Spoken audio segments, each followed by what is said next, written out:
இருக்கிறேன், வந்தாரை வரவேற்க காத்திருக்கிறேன்.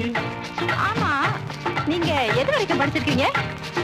சத்தியந்தான் நான் படித்த புத்தகம் அம்மா, சமத்துவம் தான் நான் அறிந்த தத்துவம் அம்மா. சத்தியந்தான் நான் படித்த புத்தகம் அம்மா, சமத்துவம் தான் நான் அறிந்த தத்துவம் அம்மா.